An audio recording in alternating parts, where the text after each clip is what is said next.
ब्रह्ममुरारिसुराचितलिङ्गं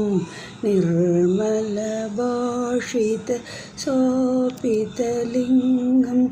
जन्मजदुःखविनाशकलिङ्गं तत्प्रणमामि सदा शिवलिङ्गं देवमुनिप्रवरार्चितलिङ्गं कामदकं करुणाकरलिङ्गं रावणदर्पविनाशकलिङ्गं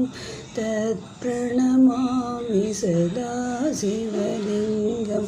सर्वसुखादिसुलेपितलिङ्गं वद्दिविवर्धनकारणलिङ्गं सिद्धसुरासुरवन्दितलिङ्गं तत्प्रणमामि सदा शिवलिङ्गं कनकमहामणिभूषितलिङ्गं फणिपतिवेष्टितशोभितलिङ्गं दक्षशुयज्ञविनाशकलिङ्गं